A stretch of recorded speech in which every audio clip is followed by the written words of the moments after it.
गीले कपड़ों में वह लड़की पूरी तरह बर्फ की तरह ठंडी हो चुकी थी और सचिन के लिए ये पल किसी बड़ी परीक्षा से कम नहीं था। बर्फ के भीतर पड़े रहने की वजह से उसका पूरा शरीर नीला पड़ चुका था और होठों की रंगत तक उड़ गई थी। सचिन को समझ ही नहीं आ रहा था कि वह उसे बचाए तो कैसे, क्योंकि वह लड़की उसके लिए बिल्कुल अनजान थी। लेकिन इसके बावजूद वह उसे अपनी आंखों के सामने मरते हुए भी नहीं देख सकता था। जानवी, जानवी, होश में आओ, कहते हुए वह घबराहट में उसके चेहरे को हल्की हल्की थपथपाने लगा, मगर वह पूरी तरह बेहोश थी। उसकी सांसें बहुत धीमी चल रही थी, जैसे किसी भी पल थम सकती हों। ये देखकर सचिन का दिल और तेज धड़कने लगा। उसके भीगे कपड़ों को देखकर उसके बिना एक पल गवाए तुरंत उस पर कंबल डाल दिया। फिर अपने दोनों हाथ कंबल के अंदर ले जाकर उसके कपड़े उतारने लगा ताकि ठंड और ना लगे। जैसे जैसे वह उसके ठंडे और सुन पड़े शरीर को छू रहा था, उसके दिल की हालत अजीब होती जा रही थी। किसी लड़की को इस तरह छूना उसके लिए बिल्कुल आसान नहीं था, लेकिन हालात उसे सोचने का मौका नहीं दे रहे थे। वह लड़की बर्फ की तरह ठंडी पड़ चुकी थी। उसे बचाने का अब बस एक ही उपाय था, उसे अपने शरीर की गर्मी देना। यह सोचकर सचिन ने अपनी शर्ट उतारी और खुद भी उस कंबल के अंदर चला गया। पहली बार जब उसने उसे अपने पास खींचा तो उसके पूरे शरीर में बिजली का सा झटका दौड़ गया। जानवी, जानवी, होश में आओ, वह बार बार यही दोहराता रहा, इस उम्मीद में कि शायद वह खुद ही आंखें खोल दे। लेकिन उसकी डूबती हुई सांसों को देखकर सचिन ने मजबूरी में अपनी आंखें बंद कर ली। अब उसके लिए सिर्फ एक ही बात मायने रखती थी, किसी भी तरह उसे बचाना। वह उसके ठंडे शरीर को अपनी गर्मी देने लगा ताकि उसकी जान बच सके। धीरे धीरे जानवी की सांसों में थोड़ा सा फर्क आने लगा था। उसकी सांसों की हल्की सी गर्माहट और दिल की धड़कनें सचिन के सीने में भी महसूस होने लगी थी। वह पहले से बेहतर हो रही थी, ये साफ नजर आ रहा था कि लेकिन अब सचिन के बस में नहीं था कि वह उससे खुद को अलग कर सके। हालात, मजबूरी और उस पल की बेचैनी ने उसे पूरी तरह जकड़ लिया था। बेखुदी में पागल होता हुआ वह उसके सीने को। दिसंबर के कड़ाके की ठंडी रात थी। जानवी अपने होटल के कमरे में खिड़की के पास खड़ी होकर बाहर गिरती हुई बर्फ को चुपचाप देख रही थी। हर सुबह आंख खुलते ही चारों तरफ बस बर्फ ही बर्फ नजर आती थी, जैसे पूरी दुनिया सफेद चादर में लिपट गई हो। आज शाम को तो हालात और भी बिगड़ गए थे। अचानक बर्फ का एक तेज तूफान सा आ गया था और देखते ही देखते हर चीज बर्फ से ढक चुकी थी। ठंड इतनी ज्यादा बढ़ गई थी कि कमरे में लगा हीटर भी ठीक से गर्मी नहीं दे पा रहा था। इस समय जानवी ना जाने कितने गर्म कपड़े पहने और मोटी शॉल लपेटे खिड़की के पास खड़ी थी। बाहर का सन्नाटा और गिरती बर्फ उसके मन की बेचैनी को और बढ़ा रही थी। वह खुद को पूरी तरह मुश्किल में फंसा हुआ महसूस कर रही थी। फोन की सर्विस पूरी तरह ठप थी। वह अपनी कंपनी की तरफ से शिमला आई हुई थी। पेशे से वह एक आर्किटेक्ट थी और यहाँ एक बिल्डिंग का नक्शा तैयार करने के लिए आई थी। उसका इरादा था कि अपनी मौजूदगी में ही काम शुरू करवाए, क्योंकि इस प्रोजेक्ट के लिए उसका बॉस नहीं आया था और सारी जिम्मेदारी उसी के कंधों पर थी। वह अपने हिस्से का काम तो पूरा कर चुकी थी, लेकिन अब उसे वापस लौटना था। बर्फबारी ने जैसे सारे रास्ते ही बंद कर दिए थे। बाहर निकलने का कोई रास्ता नजर नहीं आ रहा था। रात के 1 बज रहे थे, लेकिन उसकी आंखों में नींद नहीं थी। पूरे 24 घंटे हो चुके थे, मगर वह अपनी मां से संपर्क नहीं कर पाई थी, क्योंकि फोन की सर्विस बिल्कुल काम नहीं कर रही थी। इस भयानक बर्फबारी में हर कोई कहीं ना कहीं फंसा हुआ था। अब उसके दिमाग में बस यही सवाल घूम रहा था कि क्या करे, अपनी मां से कैसे संपर्क करे। उन्हें उलझनों के बीच अचानक उसके होटल के कमरे के दरवाजे पर दस्तक हुई। जानवी चौंक गई। रात के 1 बजे उसके कमरे के दरवाजे पर कौन आ सकता था? थोड़ी झिझक और डर के साथ उसने दरवाजा खोला। सामने एक नौजवान खड़ा था। उसकी गोद में एक छोटा सा बच्चा था, करीब 3 साल का। वह बच्चा सर्दी से पूरी तरह कांप रहा था। वह नौजवान बेहद परेशान लग रहा था। उसने घबराई हुई आवाज में कहा, देखिए मैडम, मैं इस बर्फबारी में पूरी तरह फंस गया हूँ। मेरी गाड़ी बर्फ में धंस चुकी है। बड़ी मुश्किल से अपनी और अपने बच्चे की जान बचाकर यहाँ तक पहुँच पाया हूँ। मुझे किसी भी होटल में कमरा नहीं मिल रहा है। इस होटल में भी कोई कमरा खाली नहीं है। वह एक पल के लिए चुप हो गया, फिर भारी आवाज में बोला, मैं तो बाहर किसी तरह रात गुजार सकता हूँ, लेकिन मेरा बच्चा। इस सर्दी में इतना कहकर वह फिर चुप हो गया। उसकी आंखों में बेबसी साफ झलक रही थी। फिर उसने धीमी आवाज में कहा, मुझे बस अपने बच्चे की चिंता है, प्लीज क्या आप इसे अपने कमरे में थोड़ी देर के लिए रख सकती हैं? मैंने और लोगों से भी बहुत रिक्वेस्ट की है, लेकिन कोई मेरी मदद करने को तैयार नहीं हुआ। जानवी की नजर बच्चे पर टिक गई। उस मासूम का रंग ठंड के मारे नीला पड़ रहा था। जानवी ने बिना एक पल गवाए तुरंत बच्चे को अपनी गोद में उठा लिया। वह बोली, इसे मुझे दे दीजिए, मैं इसे अपने पास सुला लेती हूँ। सचिन ने झिझकते हुए अपना बेटा जानवी को सौंप दिया। जाते जाते वह बोला, आप प्लीज दरवाजा बंद मत कीजिएगा, मैं बस अपने बेटे को देखने आता रहूंगा। वह बहुत छोटा है और मैं उसे इस भयानक बर्फबारी में लेकर भागता रहा हूँ। मुझे उसकी बहुत चिंता हो रही है, प्लीज ये मेरी आपसे रिक्वेस्ट है। इतना कहकर सचिन वहां से चला गया। बच्चा सर्दी से पूरी तरह कांप रहा था। उसके होठ नीले पड़ने लगे थे और वह आधी नींद में था। ठंड की वजह से उसके गाल भी पूरी तरह लाल हो चुके थे। जानवी का दिल ये देखकर पसीज गया। उसने जल्दी से बच्चे को रजाई में लिटाया, लेकिन वह अब भी कांप रहा था। जानवी को समझ नहीं आ रहा था कि उसे इस कड़ाके की ठंड से कैसे बचाए। थोड़ी देर सोचने के बाद वह खुद भी उसके पास लेट गई और उस 3 साल के बच्चे को अपने सीने से लपेट लिया। पता नहीं उसकी माँ कहाँ थी। जिस तरह बर्फबारी ने सारे रास्ते बंद कर दिए थे, बहुत सी गाड़ियां रास्तों में ही फंसी हुई थी, ना आगे जा सकती थी ना पीछे लौट सकती थी। ना जाने वह आदमी अपने बच्चे को कहां कहां से लेकर यहां तक पहुंचा था। धीरे धीरे बच्चा जानवी से लिपटकर सो गया। फिर भी जानवी को ऐसा लग रहा था जैसे उसने किसी बर्फ के टुकड़े को अपने सीने से लगा रखा हो। उसने बच्चे को और कसकर अपने पास कर लिया। कुछ देर बाद बच्चे का शरीर सामान्य होने लगा और वह गहरी नींद में चला गया। उधर सचिन ठंड में बाहर बैठा हुआ था। होटल के बाहर और भी कई लोग मजबूरी में बैठे थे। उसे ना तो होटल में कमरा मिला था, ना ही रात गुजारने की कोई ठीक जगह। उसे अपनी परवाह नहीं थी, लेकिन अपने 3 साल के बेटे की चिंता उसे अंदर ही अंदर खाए जा रही थी। हालांकि उसने अपने बेटे को एक अनजान लड़की के भरोसे छोड़ दिया था, फिर भी उसके मन को चैन नहीं मिल रहा था। पता नहीं वह उसे ठीक से कंबल ओढ़ा रही होगी या नहीं। कहीं बच्चे को और ज्यादा ठंड तो नहीं लग रही होगी। लड़की ज्यादा उम्र की नहीं लग रही थी, ना ही वह शादीशुदा प्रतीत होती थी। वह कमरे में बिल्कुल अकेली थी। कहीं वह उसके बच्चे के साथ अनजाने में कोई लापरवाही ना कर दे। ये सोचकर उसका दिल घबराने लगा। उसकी जान तो उसी बच्चे में बसती थी। इसी वजह से सैकड़ों तरह के डर उसे सताने लगे। जब उससे रहा नहीं गया तो वह सीढ़ियां चढ़कर पहली मंजिल पर आ गया, जहां जानवी का कमरा था। उसने बहुत धीरे से दरवाजे का हैंडल घुमाया।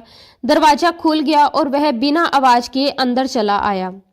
अंदर का दृश्य देखकर वह ठिठक गया। आरव बिल्कुल जानवी से लिपटा हुआ था और जानवी भी उसे अपने सीने से लगाए हुए थी। उसके गुलाबी होठ आरव के माथे से लगे हुए थे। जैसे ही सचिन की नजर आरव के हाथों पर पड़ी, उसने शर्म से अपनी नजरें झुका ली। बच्चे के छोटे छोटे हाथ जानवी की गर्दन के पास टिके हुए थे। शायद वह अपनी मां के स्पर्श को महसूस करने की कोशिश कर रहा था, या फिर इस लड़की को ही अपनी मां समझ बैठा था। अपने बेटे को यूं सुरक्षित और सुकून से सोता देखकर सचिन को कुछ राहत मिली। वह चुपचाप बाहर जाने ही वाला था कि उसकी नजर जानवी के चेहरे पर बिखरे हुए बालों पर पड़ गई और वह वहीं रुक गया।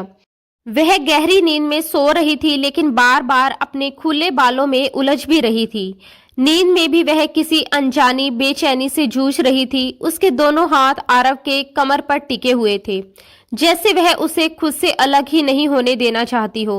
वह उसे पूरी तरह अपने सीने से लगाए हुए थी। बाल उसके चेहरे पर बार बार आ रहे थे और नींद में ही उसे परेशान कर रहे थे, लेकिन वह उन्हें हटाने की कोशिश भी नहीं कर रही थी।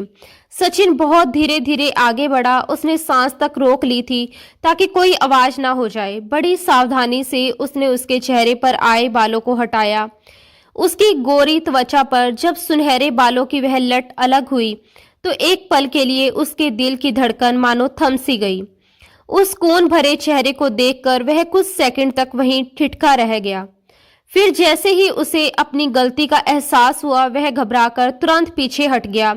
आरव बिल्कुल जाह्नवी से चिपका हुआ था, लेकिन अब भी ऊँघ रहा था, जैसे उसे उसके पास अजीब सा आराम और सुरक्षा मिल रही हो। सचिन ने धीरे से अपने हाथ का पिछला हिस्सा आरव के माथे पर रखा।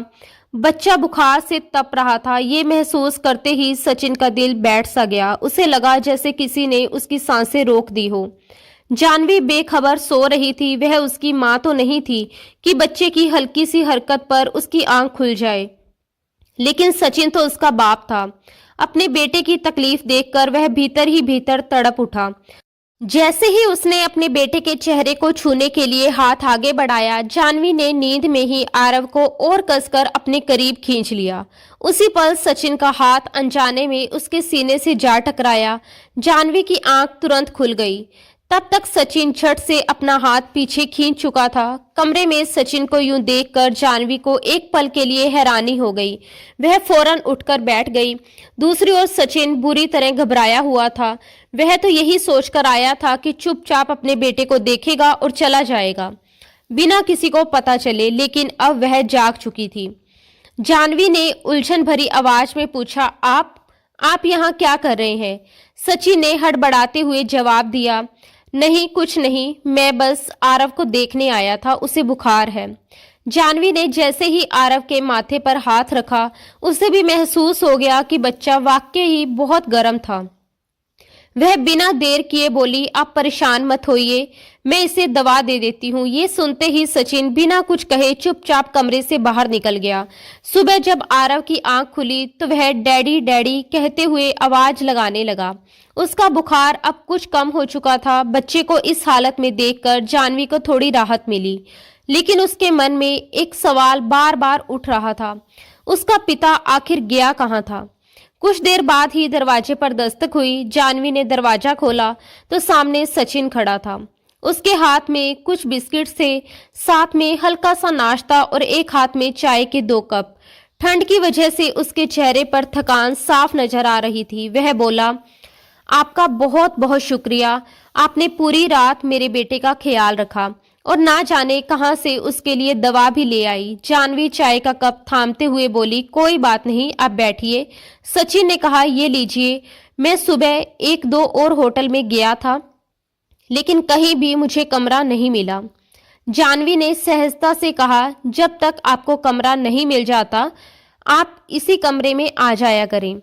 सचिन ने तुरंत सिर हिलाते हुए कहा, नहीं, आपका यही बहुत बड़ा एहसान है कि आप मेरे बेटे को अपने पास रख रही हैं और उसका इतना ध्यान रख रही हैं। मैं किसी तरह अपना इंतजाम कर लूंगा। फिर उसने हल्की झिझक के साथ पूछा, क्या आप यहाँ अकेली आई हैं? जाह्नवी ने बताया कि वह नौकरी करती है और यहाँ उसका काम लगभग पूरा हो चुका है। जैसे ही बर्फबारी की वजह से बंद रास्ते खुलेंगे, वह वापस चली जाएगी। कुछ पल की खामोशी के बाद जाह्नवी ने उसकी तरफ देखते हुए सवाल किया, आपकी बीवी कहाँ है? इतने छोटे बच्चे को लेकर आप यहाँ अकेले क्यों आए और फिर यहाँ आकर बुरी तरह फंस भी गए? सचिन ने कुछ पल चुप रहने के बाद धीमी आवाज में कहा, वह अब इस दुनिया में नहीं है, उनका देहांत हो चुका है। ये कहते हुए उसकी आवाज भर्रा गई। फिर खुद को संभालते हुए वह बोला, मैं यहाँ एक बहुत जरूरी काम से आया था, लेकिन मुझे बिल्कुल अंदाजा नहीं था कि हालात ऐसे हो जाएंगे। मेरी गाड़ी पूरी तरह बर्फ में धंस चुकी है। मैं अपने बेटे को किसी तरह गाड़ी से निकालकर यहाँ तक कैसे लाया हूँ, ये मैं ही जानता हूँ। उसकी आंखों में थकान और बेबसी साफ झलक रही थी। यहाँ तो कोई पानी तक पूछने को तैयार नहीं था। मैंने कितने ही लोगों से विनती की, लेकिन सिर्फ आपने मेरे बेटे को अपने पास रखा। आप वाकई ही बहुत अच्छी हैं जाह्नवी। जाह्नवी ने इस पर कोई जवाब नहीं दिया, बस हल्की मुस्कान के साथ बोली, आपका बेटा वाकई ही बहुत प्यारा है। अब आरव काफी हद तक ठीक हो चुका था। वह मासूम सी नजरों से कभी सचिन को देखता तो कभी जाह्नवी को। वह अब भी सचिन की गोद में बैठा था और उसके चेहरे पर सुकून झलक रहा था। थोड़ी देर बाद जाह्नवी ने कहा, बस मैं अपनी माँ की वजह से बहुत परेशान हूँ। अभी तक उन्हें मेरे बारे में कुछ भी पता नहीं चला है। खबरें तो फैल चुकी होंगी कि शिमला के हालात कितने खराब हैं। वह जरूर बहुत घबरा रही होंगी। सचिन ने सहमति में सिर हिलाया। हाँ, ये तो है। फोन की सर्विस भी पूरी तरह बंद है। कुछ पता नहीं कब हालात सुधरेंगे। भगवान करे सब ठीक हो जाए ताकि हम यहाँ से निकल सकें। इन शब्दों के साथ ही सचिन खुद को बेहद कमजोर महसूस कर रहा था। पिछली रात वह होटल के बाहर ही बैठा रहा था। बाहर कुछ बेंच लगी हुई थी और सामने एक छोटा सा बगीचा था। वो इस समय पूरी तरह बर्फ से ढका हुआ था। उसने उसी बेंच पर अपना बैग रखकर उसे तकिया बनाया था और थोड़ी देर आराम करने की कोशिश की। तभी उसकी नजर जानवी पर पड़ी, जो बाहर आ चुकी थी। वह अपने फोन पर बार बार कह रही थी, हेलो हेलो मम्मी, आपको मेरी आवाज आ रही है। वह लगातार फोन के सिग्नल देख रही थी। शायद अब कहीं कहीं हल्के सिग्नल्स आने लगे थे। जिस दिशा में सिग्नल मिल रहे थे वह उसी ओर तेज कदमों से आगे बढ़ती जा रही थी। शायद आरव सो रहा था, इसलिए वह बाहर आई थी। उसके चेहरे पर गहरी चिंता साफ दिखाई दे रही थी। मम्मी, मैं यहाँ ठीक हूँ, आपको मेरी आवाज आ रही है ना? Hello hello. वह बार बार कोशिश कर रही थी और उसी दिशा में आगे बढ़ती जा रही थी जहाँ सिग्नल थोड़े बेहतर लग रहे थे। इस वक्त होटल के बाहर कोई और मौजूद नहीं था सिवाय बेंच पर लेटे सचिन के। जानवी तेजी से चलते हुए लगभग 35 कदम आगे निकल चुकी थी कि अचानक तेज हवा चलने लगी। उसी पल पेड़ के ऊपर से बर्फ का कोई भारी ढेर या पता नहीं क्या धड़ाम से वहीं आ गिरा जहां जानवी खड़ी थी। नीचे बर्फ का एक बड़ा हिस्सा अचानक टूट गया। देखते ही देखते जानवी उस गड्ढे के अंदर चली गई। उसके मुंह से एक दिल दहला देने वाली चीख निकली। सचिन ने यह सब देखा तो जैसे उसे बिजली का झटका लग गया। वह बदहवास सा दौड़ता हुआ जानवी की तरफ बढ़ा, लेकिन तब तक वह नीचे बर्फीले पानी में समा चुकी थी। ऐसा लगा जैसे वह किसी शीशे के अंदर से चीख रही हो और पानी के तेज बहाव के साथ आगे बढ़ती जा रही हो। ये सब देखकर सचिन की रूह तक कांप गई। वह बर्फीला पानी था जिसके भीतर जानवी गिरी थी। ठंड इतनी खतरनाक थी कि कुछ ही पलों में इंसान की जान जा सकती थी। सचिन बार बार बर्फ के टुकड़ों को तोड़कर उसकी तरफ हाथ बढ़ाने की कोशिश करता, लेकिन पानी का तेज बहाव उसे लगातार दूर ले जा रहा था। हर गुजरता पल उसकी बेचैनी को और बढ़ा रहा था। सचिन पूरी तरह हताश हो चुका था, लेकिन हार मानना उसके बस में नहीं था। वह तेजी से आगे की ओर भागा। वहां जमा बर्फ के एक बड़े टुकड़े को पूरी ताकत से तोड़ दिया। जैसे ही जानवी बहते हुए उसके पास पहुंची, उसने पूरी ताकत से उसकी कलाई पकड़ ली। उसी पल उसका शरीर ढीला पड़ गया। वह बेहोश हो चुकी थी। बड़ी मुश्किल से सचिन ने अपने दोनों हाथों से जानवी को बाहर खींचा और बर्फ पर लेटा दिया। उसका शरीर पूरी तरह नीला पड़ चुका था और सांसें भी बेहद धीमी थी। ये दृश्य देखकर सचिन का दिल जैसे बैठ गया। वह घबराकर उसके गाल थपथपाने लगा। जानवी, जानवी, आपको क्या हो गया? प्लीज होश में आइए। लेकिन ऊपर से बर्फबारी और तेज हो चुकी थी। हवा में बर्फ के नुकीले कण चुभ रहे थे। देर करना अब खतरे से खाली नहीं था। सचिन ने तुरंत जानवी को अपनी गोद में उठाया और भागता हुआ होटल के अंदर आया। पूरा होटल सुनसान पड़ा था। रिसेप्शन भी खाली था। लगता था रिसेप्शन का लड़का भी अपनी जान बचाने के लिए अपने कमरे में जा चुका था। ठंड हद से ज्यादा बढ़ गई थी और ये बर्फबारी अब किसी आपदा से कम नहीं लग रही थी। सचिन तेजी से जानवी को उसके कमरे में ले आया और उसे बिस्तर पर लिटा दिया। पास ही आरव बेखबर गहरी नींद में सो रहा था। ये देखकर उसे एक पल की राहत जरूर मिली, लेकिन जानवी की हालत बेहद नाजुक थी। उसने उसके हाथ अपने हाथों में लेकर जोर जोर से रगड़ना शुरू किया ताकि उसके शरीर में कुछ गर्माहट लौट सके। उसका दिमाग तेजी से चल रहा था। किसे मदद के लिए पुकारे, क्या करे? इस हालत में वह उसे कहां लेकर जाए? बाहर निकलना नामुमकिन था। जानवी बिल्कुल बेजान सी पड़ी थी। उसने जल्दी से अंगीठी में लकड़ियां जलाने की कोशिश की, लेकिन बर्फ और नमी की वजह से आग पकड़ ही नहीं पा रही थी। उसने जानवी पर एक के ऊपर एक रजाई डाल दी, मगर कोई खास असर नहीं दिखा। उसका उससे कोई रिश्ता नहीं था, लेकिन इस वक्त वह उसकी जिंदगी और मौत के बीच खड़ी थी। सचिन कभी उसके हाथ रगड़ता, कभी उसके चेहरे को थपथपाता, लेकिन उसके होंठ लगातार नीले पड़ते जा रहे थे। ऐसा लग रहा था जैसे उसकी सांसें किसी भी पल थम सकती हैं। सचिन को समझ नहीं आ रहा था कि अब और क्या करे। आखिर उसने आंखें बंद की और कांपते हाथों से जानवी के भीगे कपड़े उतार दिए। सामने रखे बैग से उसके सूखे कपड़े निकाले और रजाई के अंदर ही अंदाजे से उसके कपड़े बदल दिए। उसके ठंडे वजूद को छूते ही उसका दिल अजीब सा हो उठा। वह खुद भी पसीने से भीग चुका था। वह लड़की उसकी कोई नहीं थी, बेहोश थी और बर्फ की तरह ठंडी थी। उसने जल्दी से सामने रखी बिजली की केतली में पानी गर्म किया और चम्मच से थोड़ा थोड़ा पानी उसके होठों से लगाने लगा। शायद इससे उसकी हालत कुछ सुधर जाए। लेकिन जब कुछ भी काम नहीं आया तो उसने एक पल भी देर नहीं की। सचिन ने अपनी कमीज उतारकर एक तरफ रख दी और जानवी की रजाई में घुस गया। उसने उसे अपने घेरे में कसकर ले लिया और अपने शरीर की पूरी गर्मी उसे देने लगा। वह लगातार 15 मिनट तक उसके शरीर को गर्मी पहुंचाने की कोशिश करता रहा। अब लगने लगा था कि उसकी सांसें पहले से बेहतर चल रही हैं और उसका शरीर धीरे धीरे सामान्य होने लगा है। हालांकि वह अब भी बेहोश थी, लेकिन उसकी हालत स्थिर होती दिख रही थी। उसे देखकर सचिन के भीतर एक अजीब सी हलचल मच गई। उसकी नजदीकी में रहते हुए उसे खुद ही पता नहीं चला कि कब उसे बचाने की कोशिश करते करते वह अपनी सीमाओं से आगे बढ़ता चला गया। न दिल उसे छोड़ने को तैयार था और न ही दिमाग वक्त पर उसे रोक पाया। वह इस अनजान लड़की के प्रति खिंचता चला गया, जैसे किसी पल का जादू उसे अपने वश में ले रहा हो। जानवी अब भी बेहोश थी, लेकिन उसकी सांसें ठीक चल रही थी। वह हल्का सा हिल भी रही थी। हालांकि होश अब भी दूर था। उसकी धड़कनें सचिन के सीने के पास महसूस हो रही थी, जैसे उसकी जिंदगी की गवाही दे रही हों। लेकिन जैसे ही सचिन की नजर उसके चेहरे पर पड़ी, जहां तकलीफ और बेहोशी के साफ निशान थे, वह एक झटके में अपने होश में आ गया। उसे एहसास हुआ कि वह क्या कर बैठा है। वह तुरंत जानवी से दूर हटा और बिस्तर से उठकर खड़ा हो गया। वह अब भी बेहोश थी, मगर उसकी हालत देखकर लग रहा था कि वह जल्द ही होश में आ जाएगी। जो कुछ भी वह उससे बचाते बचाते कर चुका था, उसका एहसास उसकी रूह तक को कंपा देने वाला था। वह चुपचाप कमरे से बाहर निकल गया। पूरी रात बर्फबारी होती रही थी, लेकिन अब वह थम चुकी थी। सचिन के मन में बस एक ही सवाल गूंज रहा था, ये उसने क्या कर दिया? अगर जानवी को सब कुछ पता चल गया तो वह क्या जवाब देगा?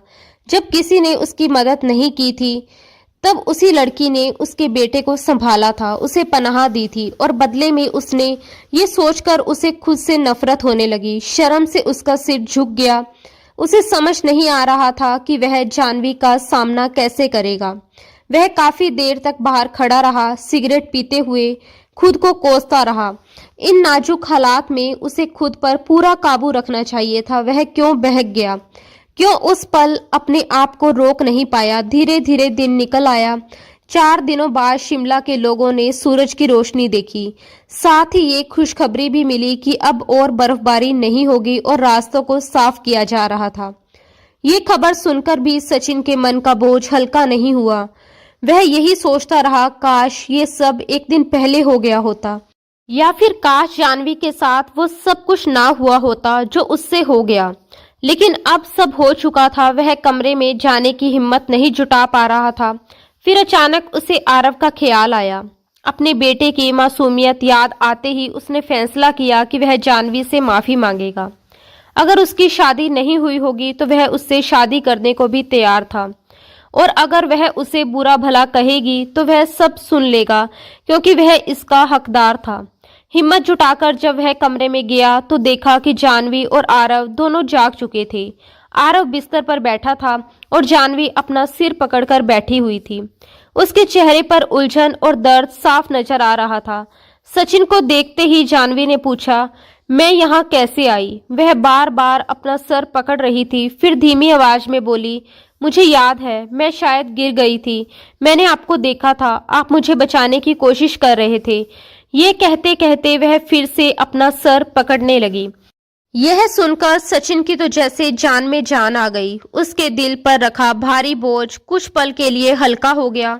उसे समझ नहीं आ रहा था कि जानवी को क्या क्या याद आया होगा और क्या नहीं। तभी जानवी ने खुद ही कहा, मुझे कुछ ठीक से याद नहीं आ रहा। सचिन ने तुरंत संभलते हुए कहा, हाँ, आप बेहोश हो गई थी, इसलिए आपको कुछ याद नहीं होगा। उसी वक्त आरव भी जाग गया और जानवी उससे बातों में लग गई। उसके चेहरे पर हल्की सी मुस्कान आ गई।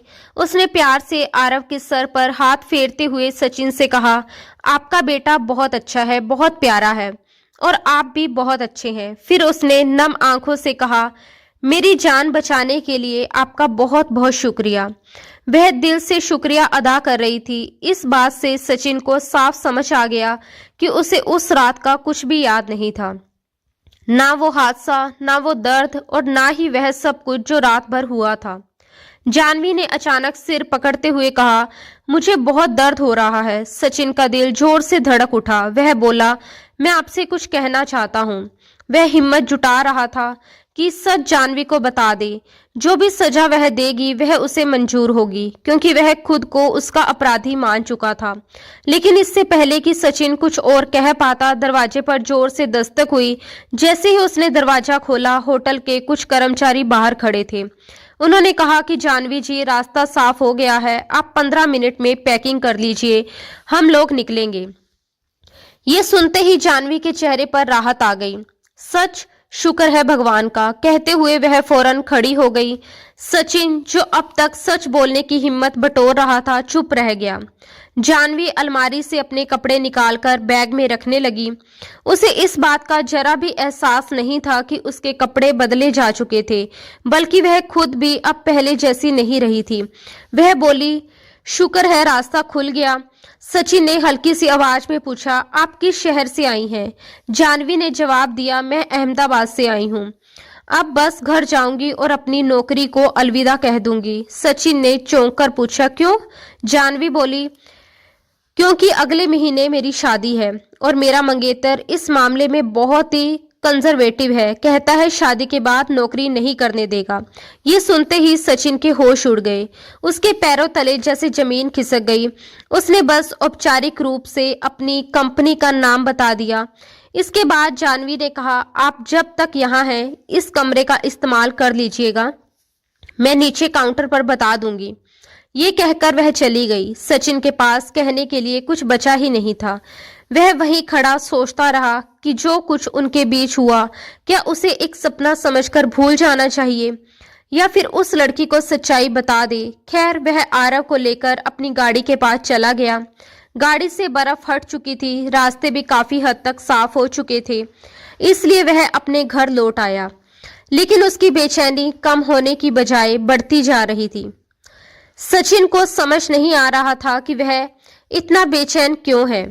बार बार उसकी आंखों के सामने जानवी का चेहरा आ जाता, उसके साथ बिताए हुए पल याद आने लगते, उसकी सांसों की खुशबू उसे अपनी सांसों में महसूस होने लगती, अपने भीतर उसे उसकी धड़कनें सुनाई देने लगती। क्या कुछ नहीं हुआ था उस रात? उसकी नजदीकी में खोकर वह ये भूल गया था कि वह उसकी कोई नहीं थी, एक अनजान लड़की। अपनी गर्मी देने के चक्कर में उसने उसका क्या कुछ छीन लिया था। अब जब भी उसकी हालत ऐसी होती, वह बेचैनी में उठकर बैठ जाता, उसकी सांसें बुरी तरह तेज चलने लगती। वह लड़की एक ही रात में सचिन का चैन चुरा ले गई थी। उसके मन में अपने किए को लेकर इतना गहरा अफसोस था कि उसे शब्दों में बयां करना उसके लिए नामुमकिन हो गया था। यही वजह थी कि वह खुद को संभालते हुए अहमदाबाद चला गया। उसने उसकी कंपनी में जाकर पता किया तो मालूम हुआ कि वह नौकरी छोड़कर जा चुकी है। वहां से बड़ी मुश्किल से उसने उसका पता हासिल किया। दिल में हजारों सवाल और डर लिए वह उसके घर पहुंचा, लेकिन जैसे ही उसने घर देखा, उसके कदम वहीं ठिठक गए। पूरा घर बिजली की लड़ियों और रोशनी से सजा हुआ था। पड़ोसियों से पूछने पर पता चला कि उसकी शादी है। यह सुनते ही सचिन बिल्कुल चुप हो गया। उसके भीतर कुछ टूट सा गया। वह कैसे उसे सच्चाई बताता और वह क्यों उसे माफ करती? जो जाति वह अनजाने में कर बैठा था, उसके बदले में क्या वह उससे शादी कर सकती थी, उसे अपना सकती थी? जो कुछ उसने किया था वह माफी के काबिल तो नहीं था। बेशक उसकी नीयत खराब नहीं थी, वह तो सिर्फ उसकी जान बचाना चाहता था, लेकिन जिस कदर वह उसके करीब आ गया था, बेखुदी उस पर इस तरह हावी हो चुकी थी कि उसे होश ही नहीं रहा। और जब होश आया तब तक पछतावे की आग उसके अंदर धधकने लगी थी। वह वहीं से उल्टे कदमों वापस लौट आया और बस यही दुआ करता रहा कि कभी उसके पति को इस बात का पता ना चले। वापस आकर वह खुद को अपने कामों में झोंकने लगा। समय धीरे धीरे बीतता चला गया। वह अपनी कंपनी में पूरी लगन से काम करता था। किसी चीज की कोई कमी नहीं थी। घर में हर सुविधा मौजूद थी। एक छोटा सा बंगला था जहां वह अपने बेटे के साथ रहता था। उसने अपनी पत्नी से बेहद मोहब्बत की थी, लेकिन उसका साथ बहुत कम समय के लिए ही मिला। शादी के कुछ ही समय बाद जब आरव पैदा हुआ था, उसी के साथ उसकी पत्नी का साथ छूट गया था। उस वक्त उसे लगा था कि जैसे उसकी पूरी जिंदगी में अंधेरा छा गया। वह अपने बेटे को सीने से लगाकर घंटों रोया था। लोगों ने उसे दूसरी शादी की सलाह दी थी, लेकिन वह नहीं चाहता था कि उसके बेटे की परवरिश किसी सौतेली माँ के हाथों हो। उसे डर था कि कहीं भगवान के दिए इस तोहफे के साथ कोई नाइंसाफी ना हो जाए।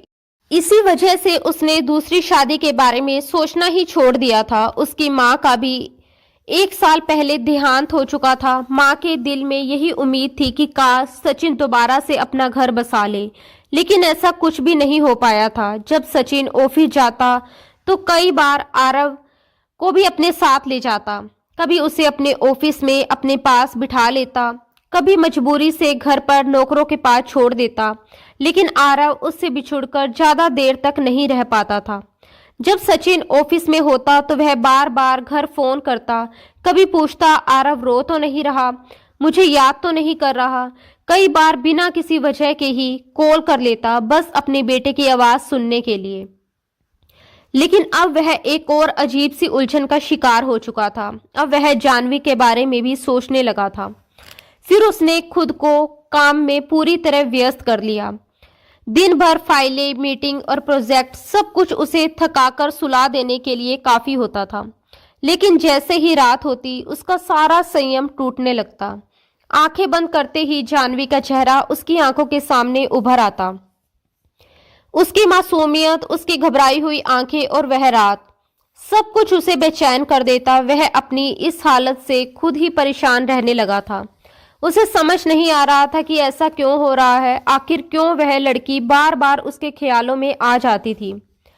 शायद उसे जानवी से मोहब्बत हो गई थी, लेकिन वह मोहब्बत ऐसी थी जो कभी पूरी नहीं हो सकती थी। एक ऐसी मोहब्बत जो सिर्फ पछतावे और अपराध बोध से भरी हुई थी। खैर, वक्त किसी के लिए नहीं रुकता। 1 साल बीत गया। उसने खुद को पहले से भी ज्यादा काम में झोंका दिया था। आरव अब स्कूल जाने लगा था। उसकी जिंदगी का वही सहारा था।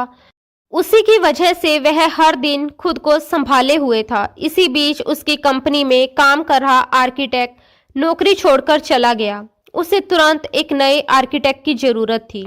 उसने कई लोगों को इंटरव्यू के लिए बुलाया। एक के बाद एक सभी इंटरव्यू के लिए गए। जब आखिरी लड़की उसके ऑफिस में दाखिल हुई, मे आई कम इन सर, जैसे ही वह लड़की सामने आई, दोनों एक दूसरे को देखकर पत्थर के हो गए। वक्त जैसे वहीं थम गया। वह कोई और नहीं बल्कि जानवी थी। उसकी आंखों में सचिन के लिए नफरत साफ झलक रही थी। ऐसी नफरत जिसमें साल भर का दर्द, अपमान और टूटन छुपी हुई थी। जानवी को देखते ही सचिन हैरानी से अपनी कुर्सी से खड़ा हो गया। उसके मुंह से बस इतना ही निकल पाया, जानवी। ये सुनते ही जानवी ने गुस्से में ऑफिस का दरवाजा बंद कर दिया। वह तेज कदमों से उसके पास आई और उसका कॉलर पकड़ लिया। उसकी आंखों से आंसू बह रहे थे, लेकिन आवाज में सिर्फ आग थी। वह चीखते हुए बोली, तुम्हें शर्म नहीं आई? तुमने मुझे बर्बाद कर दिया, मेरी पूरी जिंदगी तबाह कर दी। मुझे नहीं पता था कि मैं तुम्हें कभी इस तरह दोबारा देखूंगी। सचिन के होश उड़ चुके थे। उसे समझ ही नहीं आ रहा था कि 1 साल बाद जानवी से उसकी मुलाकात इस तरह होगी और वह उसकी सच्चाई जान चुकी होगी। वह हकलाते हुए बोला, जानवी मेरी बात सुनो। लेकिन उसकी बात पूरी होने से पहले ही एक जोरदार थप्पड़ उसके गाल पर पड़ा। जानवी ने उसे पूरी ताकत से मारा था। अगले ही पल वह फूट फूट कर रोने लगी। वह रोते हुए बोली, तुम कौन होते हो मुझे बर्बाद करने वाले? तुमने मेरी जिंदगी को एक सजा बना दिया। मैंने तुम्हारा क्या बिगाड़ा था? जानवी ने उसका गरेबान पकड़कर झंझोड़ते हुए कहा, मेरी गलती क्या थी कि मैंने उस वक्त तुम्हारे बेटे को सहारा दिया जब कोई भी उसे अपने कमरे में सुलाने को तैयार नहीं था? क्या इसी बात की सजा दी थी तुमने मुझे? बताओ ना, क्यों किया था तुमने मेरे साथ ये सब? वह बुरी तरह रो रही थी। जैसे ही सचिन ने उसके दोनों हाथ पकड़ने की कोशिश की, उसने उसे जोर से पीछे धक्का दे दिया। सचिन लड़खड़ाकर अपनी कुर्सी पर जा बैठा। जानवी चिल्लाई, मुझे नफरत है तुमसे, मैं नफरत करती हूँ तुमसे और तुम्हारे उस बच्चे से भी जो तुम्हारे गुनाह की निशानी है। ये कहकर वह ऑफिस से बाहर निकल गई और सचिन के सर पर तो जैसे बम फट गया था। इसका मतलब उसकी शादी नहीं हुई थी और वह मेरे बच्चे की माँ है। Oh my God! वह फौरन अपनी कुर्सी से उठा और लगभग भागते हुए ऑफिस का दरवाजा खोलकर बाहर आया। उसके दिल की धड़कनें तेज थी। उसे डर था कि कहीं जानवी तब तक जा ना चुकी हो। वह तेजी से बिल्डिंग की सीढ़ियां उतरता हुआ नीचे पहुंचा। तभी उसने देखा जानवी एक ऑटो में बैठ चुकी थी। सचिन दौड़ता हुआ उसके पास पहुंचा, लेकिन उससे पहले ही ऑटो आगे बढ़ गया। उसका दिल बैठ सा गया। उसने बिना देर किए पीछे से आ रहे एक और ऑटो को रोका और हांफते हुए बोला, प्लीज जल्दी चलो, आगे जा रहे ऑटो का पीछा करो। ऑटो वाला उसकी बेचैनी समझ गया और उसी दिशा में ऑटो बढ़ा दिया। कुछ ही देर में दोनों ऑटो एक अपार्टमेंट के सामने रुके। जानवी रोती हुई ऑटो से उतरी। उसने किराया दिया और तेज कदमों से अंदर चली गई। सचिन भी उतरकर उसके पीछे पीछे गया। वह सीढ़ियां चढ़ते हुए दूसरी मंजिल पर रुकी और एक फ्लैट के सामने जाकर रुक गई। जैसे ही वह दरवाजे के अंदर जाने लगी, सचिन तेजी से आगे बढ़ा और बोला, जानवी प्लीज मेरी बात सुन लो। जानवी ने बिना पीछे देखे कहा कि मुझे कुछ नहीं सुनना, मुझे तुम्हारी कोई बात नहीं सुननी। वह लगातार डोरबेल बजा रही थी। कुछ ही पल में दरवाजा खुला। उसकी माँ सामने खड़ी थी। जानवी के साथ एक अजनबी नौजवान को देखकर वह चौंक गई। बेटा, ये कौन है? उन्होंने हैरानी से पूछा। जानवी ने कोई जवाब नहीं दिया और अंदर चली गई। सचिन वहीं खड़ा रह गया। वह समझ ही नहीं पा रहा था कि अपना परिचय कैसे दे। ये कहे कि वह उनकी बेटी का कसूरवार है, उसका गुनहगार है। इससे पहले कि वह कुछ बोल पाता, जानवी वापस आई। उसकी गोद में एक छोटा सा बच्चा था, महज 2 महीने का। उसने वह बच्चा सीधा सचिन की गोद में डाल दिया। उसकी आंखों में नफरत और दर्द दोनों थे। संभालो अपना गुनाह, वह कांपती आवाज में बोली, और चले जाओ यहां से। ये सुनते ही उसकी मां के चेहरे का रंग उड़ गया। जानवी अंदर चली गई। बच्चे को देखते ही सचिन की सांसें अटक गई। उसे लगा जैसे वह खुद को देख रहा हो। वही आंखें, वही नाक, वही चेहरा, बिल्कुल उसका ही दूसरा रूप। उसके हाथ कांपने लगे। जानवी की मां ने सचिन को नफरत भरी नजरों से देखा और बोली, मेरी बेटी ने तुम्हारा क्या बिगाड़ा था कि तुमने उसकी जिंदगी बर्बाद कर दी? तुम्हें पता है हमने कितनी बदनामी झेली है? क्या तुम्हें अपनी गलती का जरा भी एहसास नहीं हुआ? सचिन की आंखों से आंसू बहने लगे। वह धीमे स्वर में बोला, क्या मैं अंदर आकर बात कर सकता हूँ? उसकी मां तड़प कर बोली, अब बात करने के लिए क्या बचा है? तुमने मेरी बच्ची की जिंदगी तबाह कर दी। उसका रिश्ता टूट गया। उसकी बारात वापस चली गई। उसे बदनामी से बचने के लिए शहर छोड़ना पड़ा। मेरी बेटी दर दर की ठोकरें खाती रही। उसने तुम्हारे इस गुनाह को खत्म करना भी चाहा, लेकिन डॉक्टरों ने मना कर दिया। हमें किन हालात से गुजरना पड़ा है तुम्हें इसका अंदाजा भी है? उनकी आंखों से आंसू लगातार बह रहे थे। सचिन का दिल फटने को हो रहा था। वह सोच रहा था, अगर उसे जरा भी अंदाजा होता कि उसकी वजह से जानवी की जिंदगी इस कदर बर्बाद हो जाएगी, तो वह कभी अहमदाबाद लौटकर ही नहीं आता। वह कांपती आवाज में बोला, अगर आपको लगता है कि मैं कसूरवार हूं, तो वह जो भी सजा देगी मैं भुगतने को तैयार हूं। अगर वह मुझे मौत की सजा भी दे दे तो भी मुझे मंजूर है। ये कहते हुए उसकी आंखों में भी आंसू झिलमिला रहे थे। जानवी की मां ने कुछ पल सोचने के बाद सचिन को अंदर आने का इशारा किया। वह भारी मन से अंदर गया और सोफे पर बैठ गया। कमरे में अजीब सी खामोशी छा गई। सचिन ने नजरें झुकाए हुए धीमी आवाज में एक एक करके उस रात की पूरी सच्चाई जानवी की मां को बता दी। उसने बताया कि अगर उस रात वह जानवी के पास ना होता तो शायद वह जिंदा ना बचती। उसने जो कुछ भी किया वह किसी गलत नियत से नहीं, बल्कि उसकी जान बचाने की मजबूरी में किया था। ठंड, बर्फ और बेहोशी की हालत में उसके पास कोई और रास्ता नहीं था। सचिन की बात सुनकर जानवी की मां काफी देर तक चुप बैठी रही।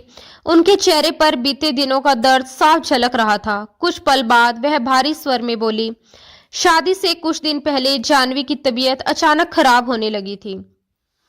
जब मैं उसे डॉक्टर के पास ले गई तो जो कुछ उस डॉक्टर ने कहा उसे सुनकर हमारे होश उड़ गए थे। उनकी आंखें भर आई। मैंने अपनी बेटी को बहुत मारा, बहुत डांटा कि सच बताओ ये गुनाह कैसे हुआ, लेकिन वह रो रो कर यही कहती रही कि उसने कुछ भी गलत नहीं किया, उसके साथ ऐसा कुछ नहीं हुआ, डॉक्टर झूठ बोल रही है। उन्होंने आगे बताया, मैंने कई अस्पतालों में उसकी जांच करवाई लेकिन हर जगह रिपोर्ट एक जैसी ही आई। जब उसने कसम खाई तब मुझे उस पर यकीन हुआ, लेकिन उसे खुद भी कुछ याद नहीं था कि उसके साथ ऐसा कब और कैसे हुआ। तुम तो उसके ख्याल में भी नहीं थे। जानवी की मां की आवाज कांपने लगी। शादी से एक दिन पहले उसका मंगेतर उसे अस्पताल में देख बैठा। उसने उसी लेडी डॉक्टर से पूछ लिया कि जानवी वहां क्यों आई है। हम तो इस बच्चे को गिरवाना चाहते थे लेकिन डॉक्टर ने साफ मना कर दिया। उधर उसका मंगेतर भी सच्चाई जान चुका था। उसी दिन उसने बारात लाने से मना कर दिया और चला गया। उनकी आंखों से आंसू बहने लगे। मोहल्ले में हमारी बदनामी होने लगी। इसी डर से हमने वह शहर छोड़ दिया और यहाँ आ गए। हम इस बच्चे को गिराना चाहते थे लेकिन शायद इसकी किस्मत में दुनिया में आना लिखा था। उन्होंने गहरी सांस ली और बोली, लेकिन जब से ये बच्चा पैदा हुआ है जानवी ने इसे हाथ तक नहीं लगाया। इसे तो सिर्फ मैं ही पाल रही हूँ। आज वह इंटरव्यू पर गई थी क्योंकि जो थोड़ी बहुत जमा पूंजी थी वह सब खत्म हो चुकी थी। अब हमारे पास कुछ भी नहीं बचा है। फिर उन्होंने सचिन की तरफ देखते हुए सख्त लहजे में कहा, अब तुम अपने बच्चे को यहाँ से ले जाओ। सचिन की आंखों से आंसू गिरने लगे। वह तुरंत बोला, मैं जानवी से शादी करना चाहता हूँ। मेरी वजह से उसकी जिंदगी इस मोड़ पर आकर रुकी है तो मैं ही उसे इज्जत भी दूंगा और खुशियां भी। ये सुनकर उसकी मां कुछ देर तक सचिन को देखती रही, मानो उसके इरादे को परख रही हो। सचिन ने फिर कहा, मैंने जो कुछ किया जानबूझकर नहीं किया, बस जानवी की जान बचाने के चक्कर में और पता नहीं कैसे मैं बहक गया। आप प्लीज जानवी को शादी के लिए राजी कीजिए। मैं उसे पूरी इज्जत दूंगा, उसे जरा सी तकलीफ नहीं होने दूंगा। उसने जो कुछ सहा है मैं उसका हर्जाना देने को तैयार हूँ। उसकी मां ने गहरी सांस ली। मैं जानवी से बात करूंगी, लेकिन शायद जानवी अंदर खड़ी सब कुछ सुन रही थी। तभी दरवाजा खुला और वह बाहर आ गई। उसकी आंखों में नफरत और दर्द साफ झलक रहा था। वह चीखती हुई बोली, मुझे इस आदमी की शक्ल से भी नफरत है। इसकी झूठी कहानी का मुझ पर कोई असर नहीं होगा। मैं मर जाऊंगी लेकिन इसके साथ शादी नहीं करूंगी। इसे कहो कि यहाँ से अपना बच्चा लेकर चला जाए। सचिन आगे बढ़कर उसके सामने खड़ा हो गया और भारी आवाज में बोला, अगर तुम्हें सजा देनी है तो मैं तैयार हूं सजा भुगतने के लिए, लेकिन भगवान के लिए खुद को सजा मत दो। मैं तुम्हें इज्जत देने को तैयार हूँ, प्लीज शादी से इनकार मत करो। लेकिन उसने बिना कुछ सुने दरवाजा बंद कर दिया। वह बार बार दरवाजा बजाता रहा। उसकी आवाज में जिद भी थी और पछतावे की कांप भी। मैं फिर आऊंगा, वह बोला, और तब तक आता रहूंगा जब तक तुम मान नहीं जाती। इसके बाद वह अपने छोटे बेटे को लेकर वहां से लौट आया। रास्ते भर उसके दिल में एक अजीब सा बोझ था। उसे अपने आप पर नए सिरे से अफसोस होने लगा। उसने कभी नहीं सोचा था कि उसकी वजह से किसी लड़की की पूरी जिंदगी बर्बाद हो जाएगी। उसका इरादा कभी गलत नहीं था, लेकिन हालात ने उसे ऐसे मोड़ पर ला खड़ा किया था जहां हर रास्ता दर्द से होकर गुजरता था। आरव ने मासूमियत से पूछा, डैड ये कौन है? सचिन ने कुछ पल चुप रहकर कहा, तुम्हारा भाई। अगले दिन जब वह फिर जानवी के घर पहुंचा तो दरवाजा जानवी की मां ने खोला। उनके चेहरे पर थकान भी थी और मजबूरी भी। वह बोली, मैंने बड़ी मुश्किल से कस्में और वादे देकर अपनी बेटी को राजी किया है। मैं नहीं चाहती कि अब और समय बर्बाद हो। तुम आधे घंटे के अंदर अंदर शादी का इंतजाम करो। आधे घंटे के अंदर अंदर बिल्कुल सादगी से सचिन और जानवी की शादी हो गई। जानवी बाहर आई तो उसने एक साधारण सा जोड़ा पहना हुआ था। ना कोई मेकअप, ना कोई सजावट, जैसे वह इस शादी में शामिल नहीं बल्कि किसी सजा को निभाने आई हो। जैसे ही सचिन ने उसकी तरफ हाथ बढ़ाया, उसने झटके से उसका हाथ झटक दिया। सचिन बस गहरी सांस लेकर रह गया। वह आगे चल पड़ा, आंखों से आंसू बहते हुए। जानवी उसके पीछे पीछे चल रही थी। नीचे गाड़ी खड़ी थी। सचिन ने उसके लिए आगे का दरवाजा खोला, लेकिन वह चुपचाप पीछे की सीट पर बैठ गई। पूरा सफर भारी खामोशी में बीता। जब सचिन के बंगले का दरवाजा खुला और गाड़ी पोर्च में आकर रुकी, तो जानवी बिना कुछ कहे नीचे उतर गई। चौकीदार और नौकर उसे देखकर हैरान रह गए। साहब जी, ये कौन है? कोई मेहमान है क्या? सचिन ने शांत स्वर में कहा। नहीं, ये मेरी बीवी है। नौकर हैरानी से कभी सचिन को देखते, कभी जानवी को। अंदर लाउंज में पहुंचते ही सचिन ने देखा नौकरानी छोटे बच्चे को गोद में लेकर दूध पिला रही थी। आरव अपने खिलौनों में मगन था। जैसे ही उसने अपने पिता को देखा, डैड डैड कहता हुआ दौड़कर उससे लिपट गया। सचिन ने उसे प्यार से गोद में उठा लिया। आरव ने फिर पूछा, डैड ये कौन है? सचिन ने कहा, तुम्हारी मम्मी है। आरव खुशी से उछल पड़ा। वाह, मेरी मम्मी भी आ गई। हमारी फैमिली तो कंप्लीट हो गई। लेकिन जानवी ने आरव को नफरत से देखा। उसकी आंखों में कोई ममता नहीं थी, सिर्फ जमी हुई कड़वाहट थी। फिर उसने सचिन की तरफ देखते हुए पूछा, मेरा कमरा कौन सा है? सचिन ने अपने कमरे की तरफ इशारा कर दिया। वह बिना कुछ कहे खामोशी से वहां चली गई। नौकरानी ने हैरानी से पूछा, ये लड़की कौन है? सचिन ने कहा, मेरी बीवी है, अभी अभी शादी हुई है।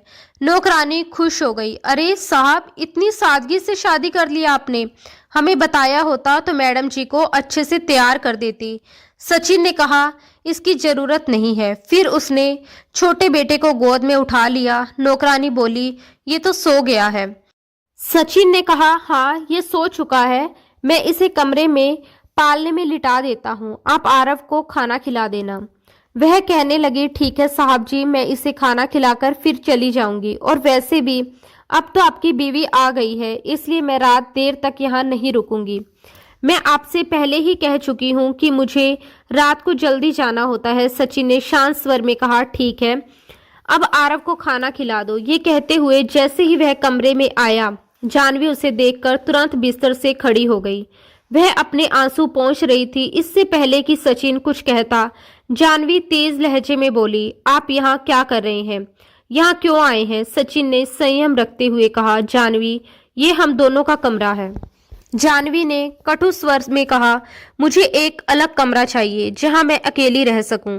मैंने ये शादी सिर्फ अपनी माँ की वजह से की है, बदनामी से बचने के लिए की है। मुझे आपसे नफरत है और आपके बच्चों से भी। ये मत समझिएगा कि मैं आपकी बीवी बनकर इस घर में रहूंगी या आपके बच्चों की माँ बनूंगी। आपने कहा था ना कि आपको सजा चाहिए, तो ये है आपकी सजा। मुझसे किसी भी तरह की उम्मीद मत रखिएगा। बस मुझे वह कमरा दिखा दीजिए जहां मैं अकेली रह सकूं। वह बहुत गुस्से में थी। सचिन ने गहरी सांस ली और कहा, ठीक है।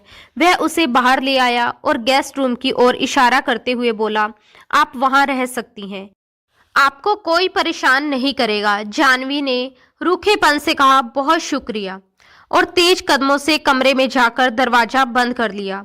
आरव ने खाना खाकर कहा, डैड, मुझे मम्मी के पास सोना है। सचिन ने उसे सीने से लगाते हुए कहा, नहीं बेटा, मम्मी बहुत थकी हुई है, आज तुम मेरे साथ सो।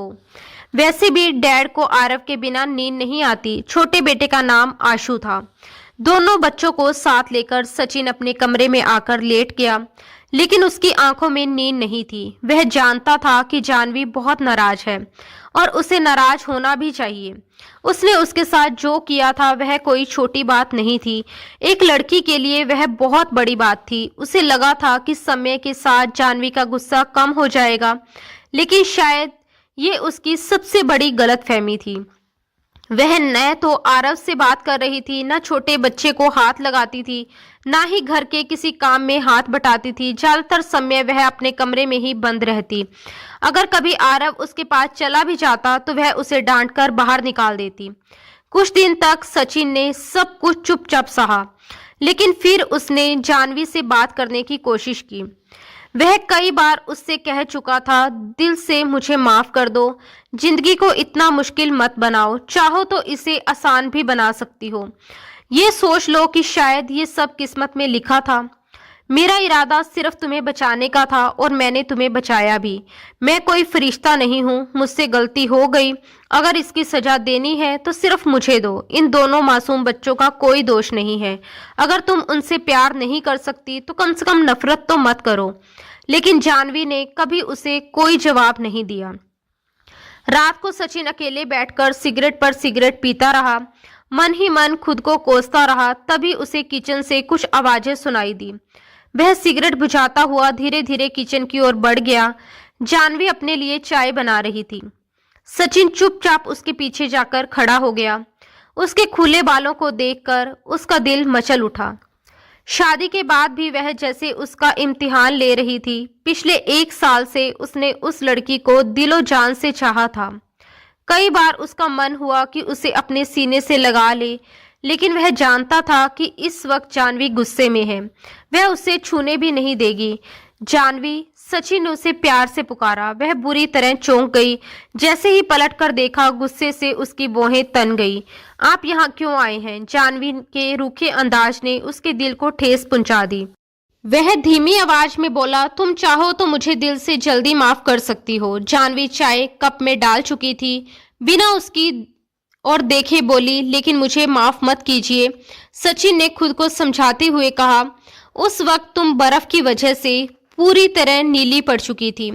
तुम्हें बचाने का कोई और उपाय नहीं था। मैं सच कह रहा हूँ, प्लीज मुझे भी समझने की कोशिश करो। ये सुनते ही जानवी पलट पड़ी। उसकी आंखों में गुस्सा और दर्द दोनों थे। जैसे आपने मुझे बचाया, उससे बेहतर था कि मुझे मर जाने देते। हटिए यहाँ से। वह सचिन को अपने सामने खड़ा देखकर और भी सख्त हो गई। सचिन ने लाचारी से कहा, अगर अनजाने में मैंने तुम्हें तकलीफ दी थी तो उसका नुकसान मैं भर चुका हूँ। मैंने तुम्हें समाज में दर दर की ठोकरें खाने के लिए तो नहीं छोड़ा। फिर क्यों मेरा इम्तिहान ले रही हो? आपने मुझ पर कोई एहसान नहीं किया। जानवी कड़वे लहजे में बोली, आपको अपनाना मेरी मजबूरी थी, वरना मैं आपकी सूरत भी नहीं देखती। उसकी बातें सचिन के दिल को चीरती चली गई। वह बेबस होकर बोला, कब तक दूर रहोगी? कब तक मुझे सजा दोगे? पूरी जिंदगी? ये कहते ही वह जाने के लिए मुड़ गई। चाय भी अधूरी रह गई। तभी सचिन ने आगे बढ़कर उसके पैर पकड़ लिए। मैं तुम्हारे बिना मर जाऊंगा। उसकी आवाज कांप रही थी। मुझे नहीं पता था कि एक घटना मेरी जिंदगी का सुख चैन छीन लेगी। उस 1 साल में एक पल भी ऐसा नहीं गुजरा जब मुझे तुम्हारी याद ना आई हो। मुझे लगा तुम्हारी शादी हो चुकी है, तुम अपनी जिंदगी में खुश होगी। अगर पता होता कि तुम ये सब झेल रही हो तो भगवान की कसम तुम्हें बहुत पहले अपना लेता। ये कहते हुए वह उसे खींचकर अपने और करीब कर चुका था। वो बुरी तरह से घबरा गई। जानवी, मैं तुमसे प्यार करता हूँ, वह उसकी आंखों में देखकर बोला था। वह चिल्लाई, मेरा हाथ छोड़ो सचिन, मैं तुमसे बहुत प्यार करता हूँ। वह फिर से प्यार भरे अंदाज में बोला और उसे अपने चेहरे के इतना पास खींच लिया कि जानवी की जान जैसे होठों तक आ गई थी। बात यहीं तक पहुंची थी कि सचिन ने उसे अपनी पकड़ में ले लिया और उसके होठों से निकलने वाले शब्दों को पूरा होने से रोक दिया। वह अपने दिल की बेचैनी शांत करना चाहता था, लेकिन अगले ही पल जानवी ने उसके सीने पर हाथ रखकर उसे जोर से पीछे धकेल दिया। मैं तुमसे नफरत करती हूँ। ये कहते हुए वह रोती हुई किचन से बाहर चली गई। सचिन वहीं खड़ा गहरी सांस लेकर रह गया। कब तक तड़पाओगी मुझे जानवी? मैं तुम्हें इतना प्यार करूंगा कि तुम मुझसे प्यार करने पर मजबूर हो जाओगी। ये कहकर वह अपने कमरे में चला गया। एक बार जब वह घर के अंदर आया तो उसने देखा कि जानवी आरव पर चिल्ला रही थी और आरव जोर जोर से रो रहा था। जानवी गुस्से में कह रही थी, तुम्हारी हिम्मत कैसे हुई मेरे कमरे में आने की? मैं तुम्हारी माँ नहीं हूँ, आइंदा मुझे मम्मी मत कहना। सचिन के माथे पर शिकन आ गई। वह अपनी मजबूरी जानता था। उसने कभी अपने बेटे पर आवाज तक ऊंची नहीं की थी, लेकिन जानवी का ये बर्ताव वह किस तरह सह रहा था यह बस वही जानता था। तभी उसकी नजर आरव के गाल पर पड़े लाल थप्पड़ के निशान पर गई और वह बौखला गया। वह तुरंत उसके पास पहुंचा और सख्त आवाज में बोला, आरव को थप्पड़ किसने मारा? सचिन का गुस्सा देखकर जानवी पहले तो चुप रही, फिर बोली, ये मेरा सामान छू रहा था। मैंने इसे कितनी बार मना किया कि मेरे कमरे में ना आया करे। सचिन ने जानवी का हाथ पकड़कर उसे अपने सामने खींच लिया। तुम्हारी हिम्मत कैसे हुई मेरे बच्चे पर हाथ उठाने की? पहली बार वह इतने तेज गुस्से में बोला था। जाह्नवी ने कहा, मेरा हाथ छोड़िए। सचिन ने चेतावनी देते हुए कहा, आज तो मैंने छोड़ दिया, लेकिन आज के बाद अगर तुमने मेरे बच्चों को डांटने या मारने की कोशिश की तो याद रखना मैं सब कुछ भूल जाऊंगा। जाह्नवी ने झटके से अपना हाथ छुड़ाया। मैं जानती थी तुम इतने शरीफ नहीं हो सकते, तुम एक घटिया इंसान हो, वह तमतमाकर बोली।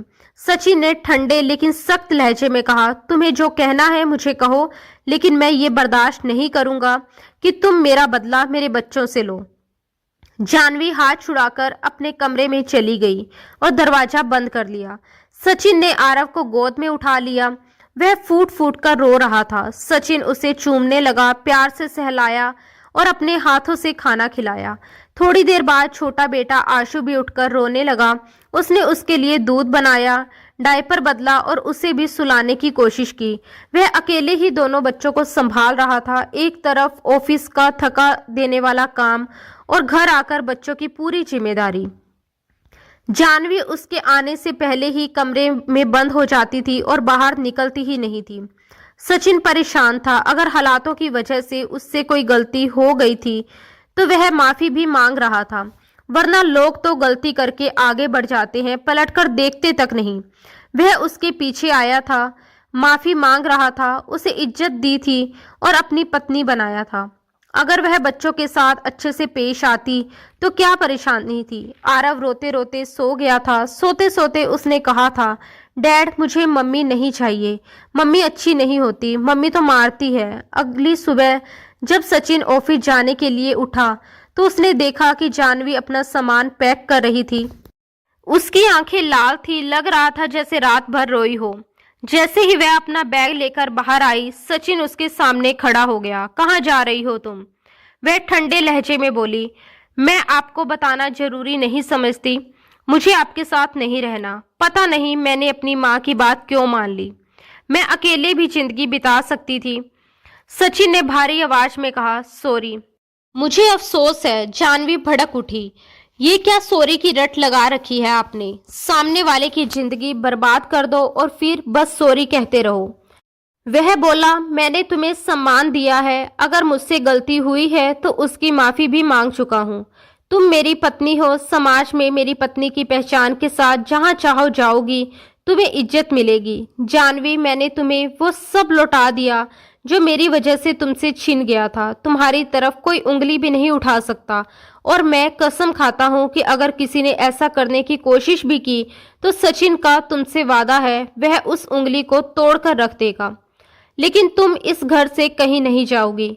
मगर तब तक जाह्नवी थोड़ा आगे बढ़ चुकी थी। बैग उसके हाथ में था।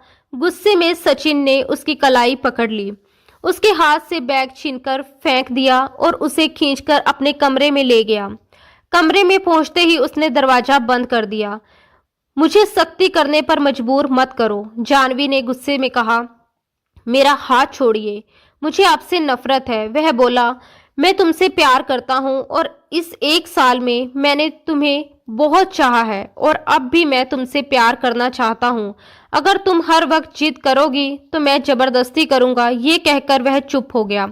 जाह्नवी ने गुस्से से भरी नजरों से उसे देखा। आप कर भी क्या सकते हैं? आप तो सिर्फ अपनी हवस चलाने वाले आदमी हैं। उस रात भी मेरे साथ ऐसा ही कुछ किया होगा। ये कहते हुए वह रोने लगी। सचिन ने सख्ती से कहा, मैं तुम्हें बार बार सफाई नहीं दूंगा, तुम्हें जो समझना है समझो, लेकिन तुम मेरे घर से बाहर नहीं जाओगी। बात समझ में आई? ये कहकर उसने उसका हाथ छोड़ दिया। जाह्नवी सीधी अपने कमरे में चली गई। सचिन अपने ऑफिस चला गया। शाम को जब वह वापस आया तो उसने देखा कि जाह्नवी आरव के साथ बैठी हुई थी। वह उसे ब्लॉक से बिल्डिंग बनाना सिखा रही थी। ये देखकर सचिन को हैरानी हुई। उसे देखते ही आरव उछलकर खड़ा हो गया। देखो डैड, मम्मी ने मुझसे दोस्ती कर ली, देखो मैंने कितनी अच्छी बिल्डिंग बनाई है। सचिन के चेहरे पर हल्की सी मुस्कान आ गई, लेकिन जाह्नवी के माथे पर वही नाराजगी थी। उसने शायद उसकी तरफ देखा तक नहीं था। हाँ, आरव के साथ उसका मन जरूर लग गया था। सचिन की गैर मौजूदगी में वह आशु को भी संभाल लेती थी, क्योंकि काम वाली छुट्टी पर चली गई थी। मगर रात भर उसे नींद नहीं आती थी। उसका दिल चाहता था कि अब वह सचिन को भी माफ कर दे, उसके करीब जाए, उसे वह हक दे जो वह रखता है। एक दिन सचिन बच्चों और जानवी के लिए बहुत सारी शॉपिंग करके आया। आरव के कपड़े, खिलौने, आशु के कपड़े, सब कुछ था। आरव खुशी से सब देख रहा था। वह बोला, डैड, मम्मी के लिए कुछ नहीं लाए?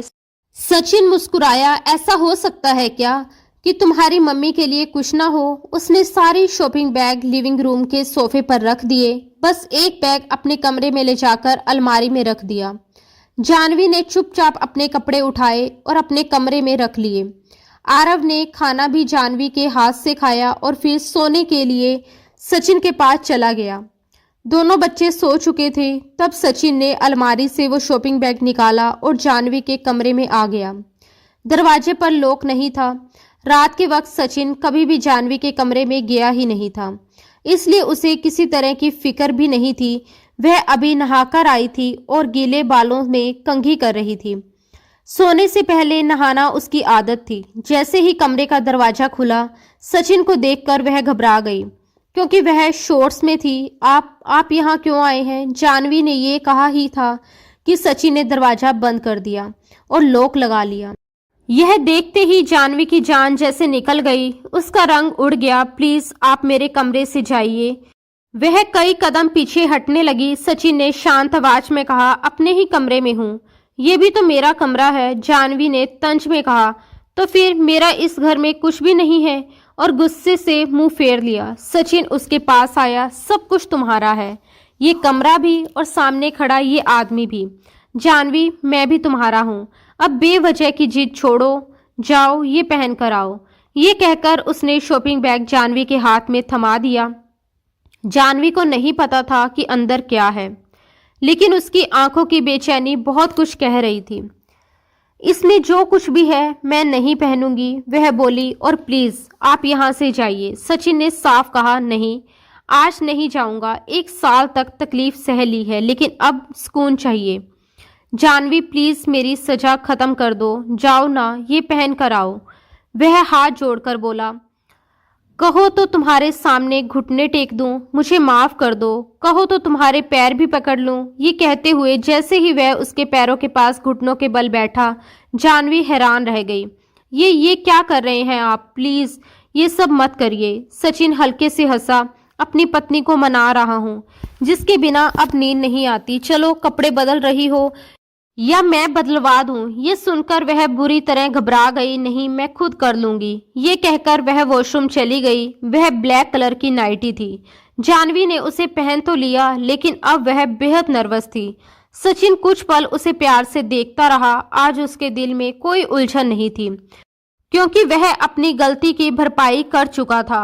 अब जज्बातों पर काबू करने का सवाल ही नहीं उठता था। उसने उसे अपनी बाहों में लिया और वह अनजाने में ही उसकी बाहों में उलझ गई। सचिन, वह बस यही कह पाई जब सचिन ने उसे गोद में उठा लिया था और बिस्तर पर लिटा दिया था। मैंने सुना था कि सच्चा प्यार कभी न कभी किसी न किसी रूप में मिल ही जाता है। मैं खुश हूँ कि मुझे मेरा प्यार तुम्हारे रूप में मिला है। वह उसे पूरी तरह से अपना बना चुका था। अपनी सांसों में जानवी की सांसों की खुशबू महसूस करते ही उसका कंट्रोल टूट गया। वह उस पर अपना सारा प्यार लुटाता चला गया। जानवी का हल्का फुल्का विरोध बहुत जल्दी शांत हो गया। उस रात की सुबह बेहद खूबसूरत थी। जानवी का शर्माया हुआ चेहरा और भी हसीन लग रहा था। इससे पहले कि वह उसके बगल से निकलती, वह उसे फिर से खुद में समेट चुका था। अभी नहीं जानवी, प्लीज। सचिन, मुझे नींद आ रही है, पूरी रात बहुत तंग किया है आपने। वह शिकायत कर गई। पूरी रात? झूठ। वह उसे जानबूझकर चिढ़ा रहा था। आधी रात के बाद तो तुम सो चुकी थी। हालांकि मेरा तो अभी भी मन था। वह उसे सहज करना चाहता था ताकि कोई दीवार बीच में ना रहे। जानवी की आंखें पूरी तरह खुल गई। आप झूठ बोल रहे हैं। कमरे में रोशनी फैल चुकी थी। जब मैंने कहा था प्लीज मुझे थोड़ी देर सोने दो, वह रूठकर बोली, हाँ तो मैंने सोने दिया भी तो था। वह मुस्कुराया, तंग तो नहीं किया, मुझे वैसे ही नींद नहीं आई थी। से आपने सोने की इजाजत दी थी ना? वह शर्म से नजरें चुराकर बोली, आदत पड़ जाएगी। सचिन ने कहा, जब रोज ऐसे ही सोओगी? जी नहीं, जी हाँ, मेरी मर्जी चलेगी। मिसेस सचिन, तुम मेरे साथ चिपक कर ही सोओगी, वरना रात भर जागती रहना। शायद वह उसे अभी भी ना छोड़ता, मगर तभी दरवाजे पर किसी ने जोर से पैर मारा। दोनों बुरी तरह चौंक गए। डैड, दरवाजा क्यों बंद किया है? दरवाजा खोलो। आरव की आवाज सुनकर दोनों हड़बड़ा गए। जानवी तुरंत उठकर वॉशरूम चली गई। सचिन ने जल्दी से शर्ट पहनी और दरवाजा खोल दिया। आरव सवाल भरी नजरों से उसे देख रहा था। आप यहाँ क्या कर रहे हैं? मैं कब से आपको ढूंढ रहा था। आशु रो रहा है, गंदे बच्चे ने मेरी नींद भी खराब कर दी। ये सुनकर सचिन कमरे में गया। आशु को शायद भूख लग रही थी, उसने उसे सीने से लगा लिया। तभी जानवी भी नहाकर आ गई। इसे मुझे दीजिए, मैं संभाल लूंगी, कहकर उसने आशु को ले लिया। रात को जब सचिन ऑफिस से वापस आया तो जानवी और बच्चे तैयार थे। वह उन्हें रेस्टोरेंट में खाना खिलाने ले गया। बच्चे बहुत खुश थे। रात को आरव उन दोनों के बीच में सोया था और आशु अपने पालने में। सचिन को नींद नहीं आ रही थी। वह आरव के गहरी नींद में जाने का इंतजार कर रहा था। जैसे ही उसने सोई हुई जानवी का हाथ पकड़कर अपने होठों से लगाना चाहा, आरव ने उसका हाथ खींच लिया। मम्मी को मत छुओ, don't touch my mom. Aarav को जागता देखकर सचिन पूरी तरह हड़बड़ा गया। तुम सोए नहीं अभी तक? मेरी मम्मी से दूर होकर सोना। वह माथे पर बल डालकर अपने डैड को घूरने लगा। सचिन मुस्कुराए बिना नहीं रह पाया। अच्छा, नहीं छूता, अब सो जाओ। लेकिन वह भी सचिन की औलाद था, अपने बाप को सुलाने के बाद ही सोया। 3 दिनों से यही हो रहा था। आरव किसी जासूस की तरह जागता रहता था। सुबह दोनों बच्चों को नाश्ता करवाकर जानवी सचिन को ऑफिस के लिए जगाने आई। जब सचिन ने कमरा खाली देखा तो उसने जानवी का हाथ खींचकर उसे अपने ऊपर गिरा लिया। जानवी बुरी तरह घबरा गई। और ये क्या कर रहे हैं आप? आपको ऑफिस नहीं जाना? नहीं जाना, वह बोला। तुम्हें मेरा जरा सा भी ख्याल नहीं है। बढ़िया ट्रेनिंग दी है तुमने आरव को, जासूस बनकर मेरी पहरेदारी करता रहता है। सचिन ने जानवी के बिखरे बालों पर हाथ फेरते हुए कहा। जानवी हंस पड़ी। आपका ही बेटा है, जाओ ना जानवी, वह प्यार से बोला। दरवाजा बंद करके आओ। उसके लहजे पर जानवी नर्वस हो गई। सचिन, 8 बज रहे हैं, आपको ऑफिस के लिए देर हो जाएगी। वह बचने के बहाने बनाने लगी, लेकिन वह करवट बदलकर जानवी को अपने नीचे कर चुका था। बीवी को भी तो वक्त देना जरूरी है, और आजकल मुझे तुम्हारे सिवा कुछ भी नहीं सूझता। इससे पहले कि वह जानवी के होठों पर झुकता, दरवाजे पर दस्तक हुई। ओ शिट यार, ये मेरा सबसे बड़ा दुश्मन है। सचिन झुंझला गया, मगर जानवी की हंसी खुद ब खुद निकल गई। वह उठकर जा चुकी थी। अब जानवी को अपनी जिंदगी बेहद खूबसूरत लगने लगी थी। दोस्तों, उम्मीद है कि आपको हमारी कहानी पसंद आई होगी। अगर कहानी पसंद आई हो तो वीडियो को लाइक करें। अगर आप चैनल पर नए हैं तो चैनल को सब्सक्राइब जरूर करें। और हाँ, अगली अपडेट सबसे पहले पाने के लिए नोटिफिकेशन बेल दबाना ना भूलें। धन्यवाद दोस्तों। राधे राधे।